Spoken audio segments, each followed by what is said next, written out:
topik kepemimpinan, ini bahwa pemimpin harus menjadi teladan. Apa yang pertama kali terlintas dalam pikiran teman-teman ketika mendengar kata pemimpin? Apakah seseorang yang kuat, tegas, ataupun karismatik? Namun, apakah pemimpin itu hanya sebatas itu aja?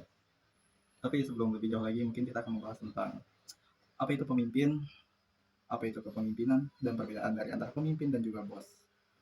Oke, kita akan membahas tentang definisi dari kepemimpinan. Jadi, kepemimpinan itu adalah kemampuan seseorang untuk mempengaruhi, memotivasi, ataupun mengarahkan individu ataupun kelompok untuk mencapai tujuan bersama. Sedangkan pemimpin itu adalah seseorang yang sedang menjalankan kepemimpinannya. Atau bisa dibilang, seorang pemimpin itu adalah seseorang atau orangnya, sedangkan kepemimpinan itu adalah kemampuannya. Lalu, apa perbedaan dari bos dan juga pemimpin? Oke, jadi pemimpin itu seperti dari definisi pertama, seseorang yang mengarahkan, memotivasi, dan juga membantu anggota timnya untuk mencapai tujuan bersama. Sedangkan bos itu biasanya mereka memerintah dan juga tidak sering dalam pengambilan keputusan itu tidak sering melibatkan anggota dan juga biasanya hanya melihat hasil akhirnya saja.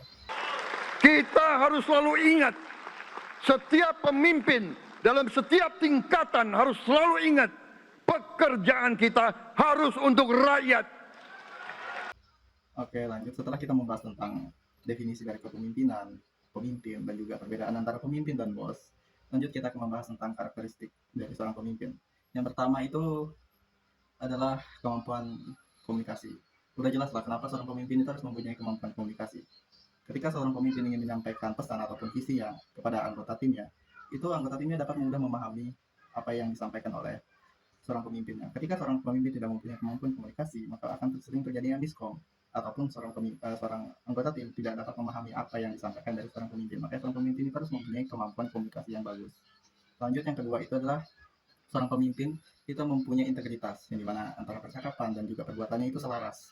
Ketika dia bilang kita memberantas korupsi, ternyata pemimpinnya korup. Lanjut, setelah mempunyai integritas, seorang pemimpin itu mempunyai visi, yang dimana kita tahu lah, dengan mempunyai visi, seorang pemimpin tahu organisasinya ini mau diarahkan kemana, tujuannya kemana, apakah demi kebaikan organisasi atau tidak. Lanjut, seorang pemimpin itu mempunyai kemampuan.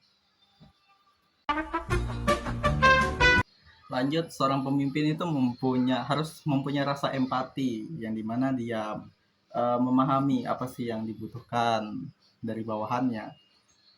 Dan juga dengan mempunyai rasa empati, seorang pemimpin itu dapat menjalin hubungan yang baik antara anggota tim dan juga seorang pemimpin. Jadi seorang pemimpin ini harus mempunyai rasa empati. Seorang pemimpin itu harus mempunyai kemampuan dalam keputusan atau mengambil suatu keputusan. Yang dimana dalam mengambil suatu keputusan itu nggak gampang, karena dalam pengambilan keputusan itu nggak asal-asalan. Pertama, dia harus bijaksana, paham dengan resiko dan sebagainya. Maka seorang pemimpin itu harus mempunyai kemampuan itu. Ketika kalau misalnya seorang pemimpin asal-asalan mengambil keputusan, maka akan sering terjadinya bahaya dalam organisasinya. Ketika seorang pemimpin tidak mempunyai kemampuan dalam mengambil keputusan.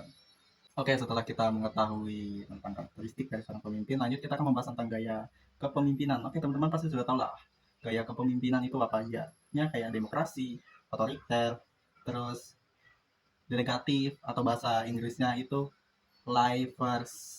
Nggak bisa bahasa Inggris. laissez-faire. Nah, itu sama kepemimpinan transformasional dan lain sebagainya.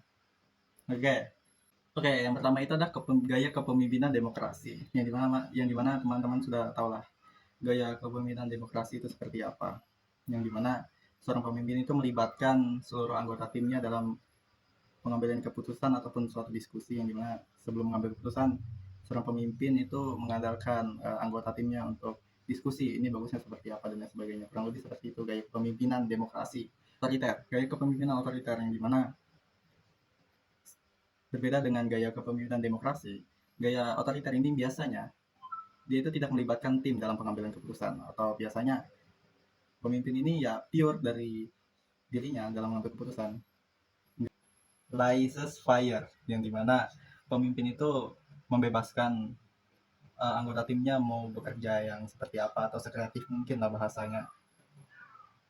Jadi seorang pemimpin memberikan kebebasan kepada anggota timnya untuk bekerja sekreatif mungkin.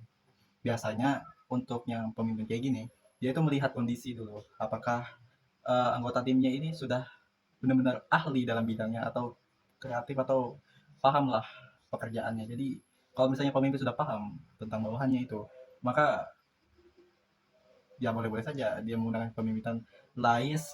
Terus yang kelima itu adalah transformasional, yang dimana sang pemimpin memberikan motivasi kepada anggota timnya ketika timnya dalam kesusahan ataupun timnya mengalami berbagai macam masalah. Biasanya pemimpin ini memotivasi, membantu bawahannya untuk mengatasi hal tersebut.